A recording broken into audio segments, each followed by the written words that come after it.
Hello everyone, welcome to my channel learn and grow 26। आज हम करेंगे इंग्लिश पेडागोजी। चाहे सीडीपी हो, चाहे इंग्लिश हो, चाहे हिंदी, पेडागोजी बहुत इम्पॉर्टेंट है सभी सीटेट में, सभी सेक्शन में। चाहे वो सीडीपी हो, चाहे इंग्लिश हो, चाहे हिंदी हो, हमें पेडागोजी ज़रूर आती है।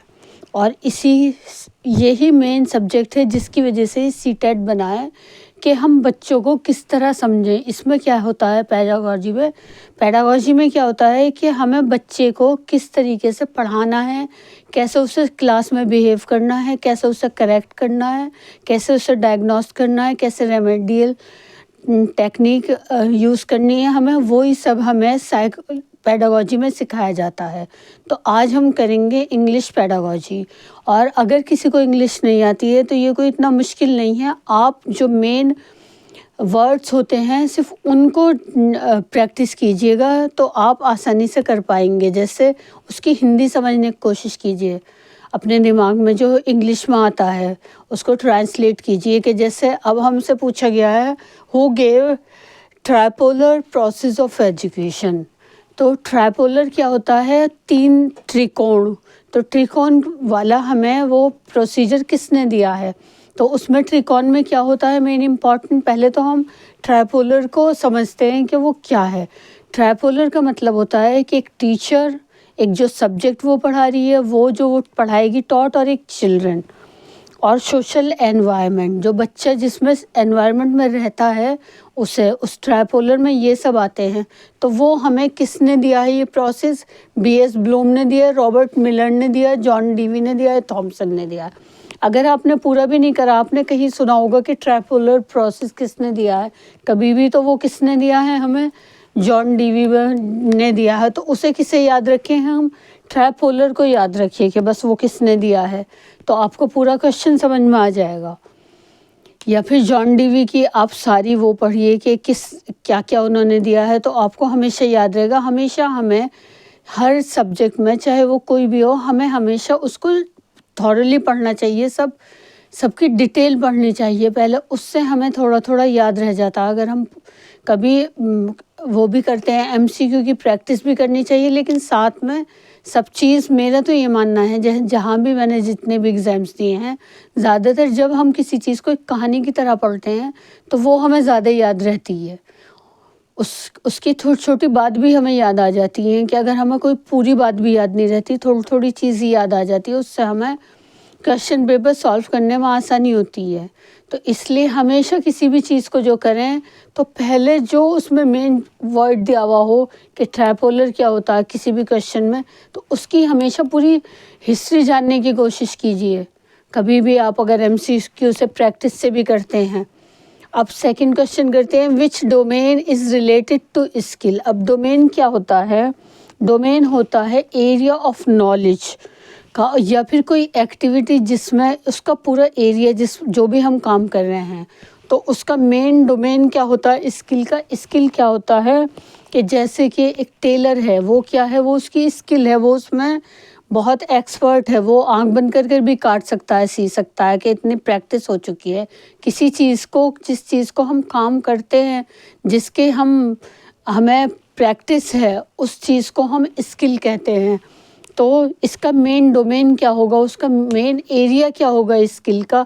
साइकोमोटर होगा, या कॉग्निटिव होगा, इफेक्टिव, या ऑल ऑफ दीज होगा? तो साइकोमोटर कहते हैं उसी को जिसमें हम छोटे छोटे फाइन काम करते हैं।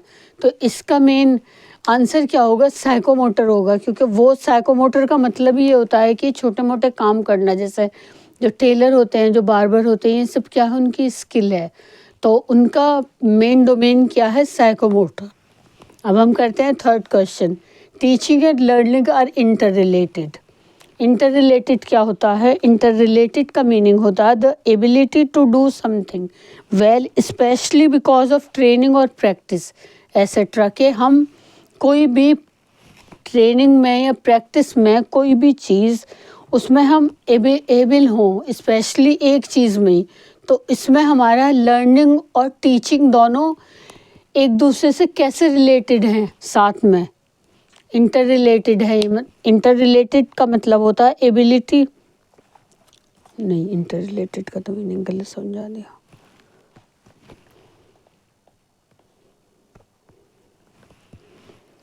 अब हम करते हैं third question. Teaching and learning are interrelated. Teaching और लर्निंग एक दूसरे से कैसे इंटर रिलेटेड है? इंटर रिलेटेड का मतलब होता है बहुत गहराई से जोड़ना, मतलब कोई चीज़ जैसे एक साथ दोनों का एक दूसरे से इफ़ेक्ट पड़ता हो। अगर टीचिंग अच्छी होगी तभी तो बच्चा लर्निंग कर पाएगा, और अगर कोई बच्चा लर्निंग में अच्छा होगा और उससे टीचर अच्छा पढ़ाएगी तभी तो वो आगे वो कर पाएगा, लर्न कर पाएगा। तो टीचिंग और लर्निंग दोनों एक दूसरे से कैसे इंटर रिलेटेड हैं? अब हम देखते हैं, चलिए आंसर। तो कॉन्सेप्ट में रिलेटेड है, कंटेंट में रिलेटेड है, लेक्चर में या ऑब्जेक्ट में? अब कॉन्सेप्ट क्या होता है? कॉन्सेप्ट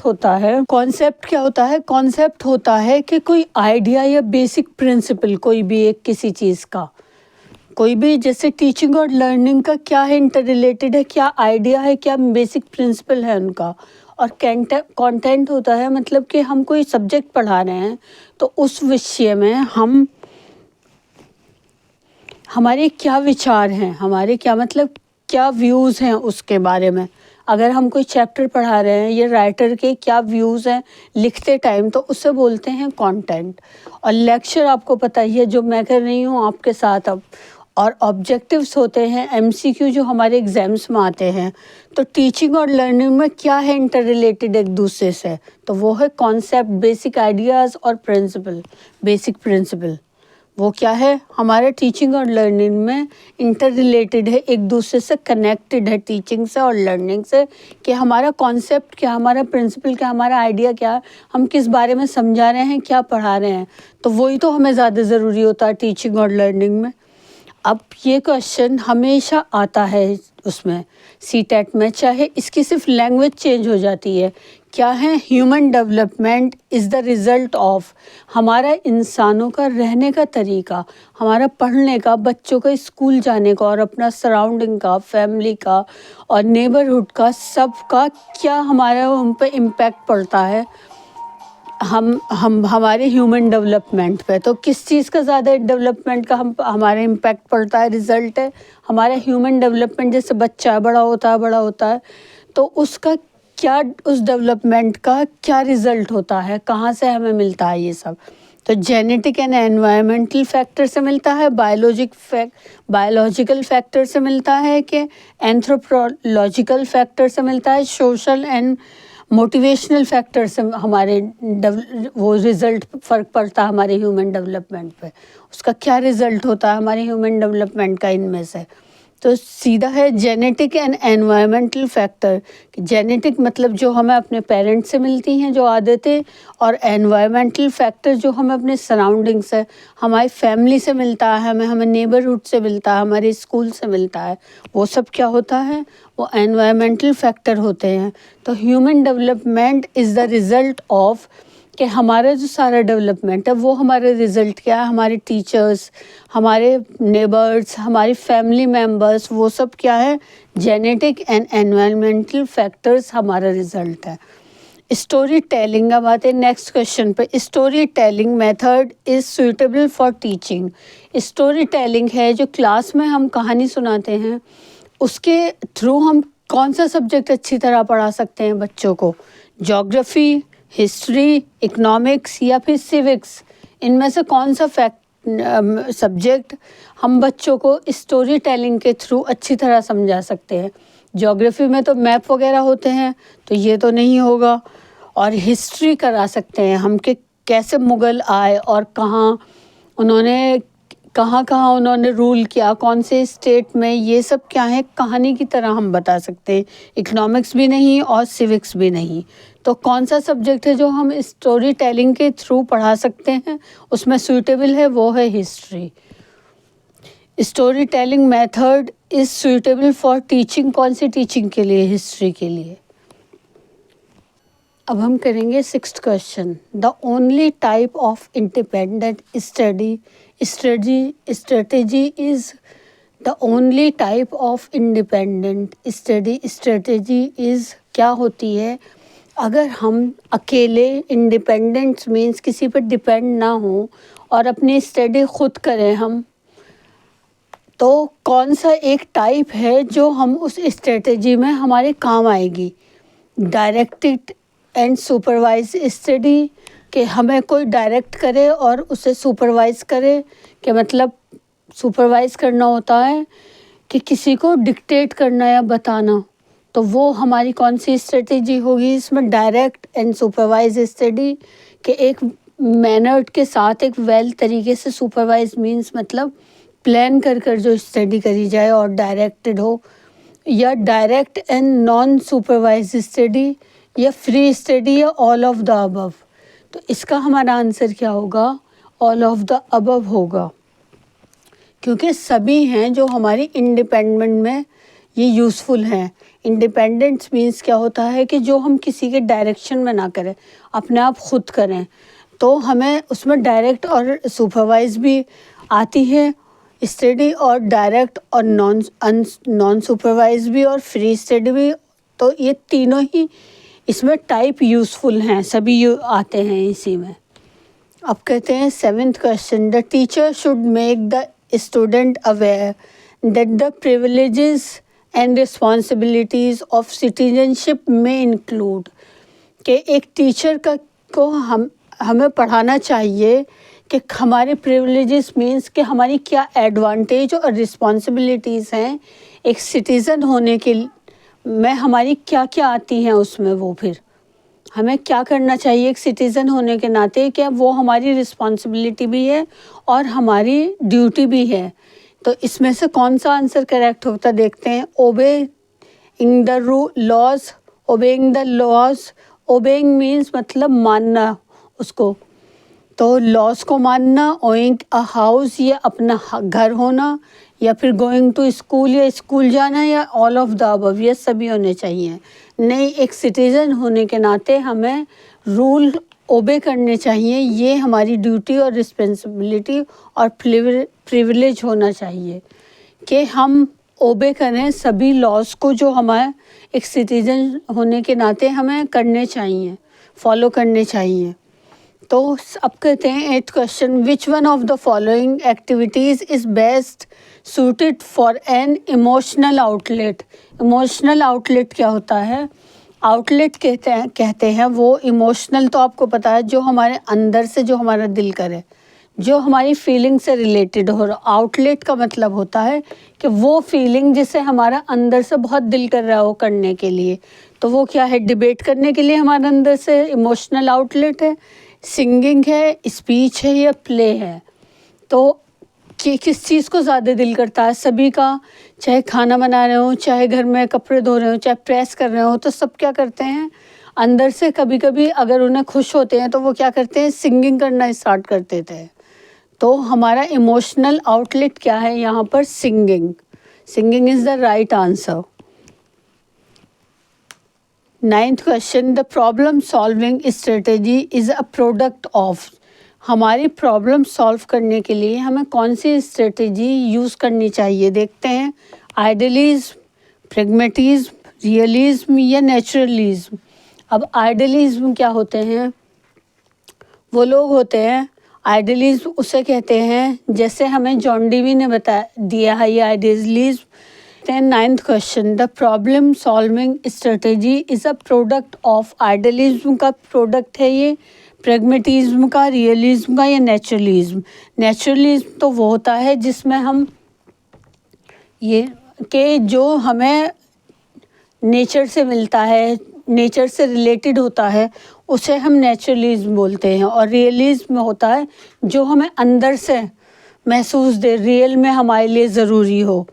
और प्रैग्मेटिज्म होता है वो जिससे वो वाली स्ट्रेटेजी होती है जिसमें जो स्किल हमें दी गई है, जो लोग प्रैक्टिस करते हैं, और कुछ लोग स्किल अपनी ऑक्यूपेशन के लिए, अपना गुजारा करने के लिए एक स्किल से जुड़े हुए हैं, तो उन्हें हम प्रैग्मेटिज्म कहते हैं कि उन्हें उस ऐसे इंस्टीट्यूट होनी चाहिए जिसमें उन्हें ऑक्यूपेशन से रिलेटेड नॉलेज देनी चाहिए। जैसे कि गांधी आश्रम में गुजरात में महात्मा गांधी ने ये वाली प्रैग्मेटिज्म को ज़्यादा इम्पोर्टेंस दी थी कि जो लोग गरीब हैं उन्हें ऐसी एजुकेशन देनी चाहिए जिससे वो अपना ऐसी स्किल सिखानी चाहिए कि आगे चलकर वो उससे अपना वेज मतलब वेतन कमा सकें और अपना गुज़र कर सकें, अपनी फैमिली को पाल सकें। तो उसमें जिसमें हमें वो नॉलेज दी जाती है जिससे हम ऑक्यूपेशन से जुड़े रहे हैं अपने, कि हमें कमाई होती रहे घर में कि जिससे हमारा खर्च चले, उसे बोलते हैं pragmatism. The problem solving strategy is a product of, वो किस चीज़ का प्रोडक्ट है, आइडियलिज्म का, प्रैग्मेटिज्म का, रियलिज्म का या नेचुरलिज्म का।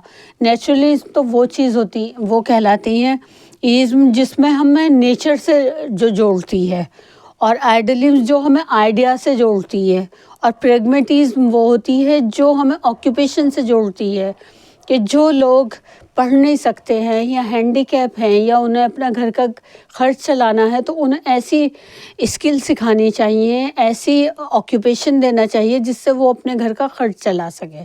जैसे कि ये होता है घड़े बनाना, मटके बनाना, वो पेंट करते हैं जो लोग ज़्यादा पैसा नहीं लगा सकते, बिजनेस वगैरह नहीं कर सकते, लो पॉवर्टी लाइन है, तो उन लोगों को जो काम इंस्टीट्यूट होते हैं जिनमें उन्हें काम सिखाया जाता है जिससे वो अपने घर का खर्च चला सकें, उसे क्या बोलते हैं हम, उस आइडियलिज्म को प्रैग्मेटिज्म बोलते हैं।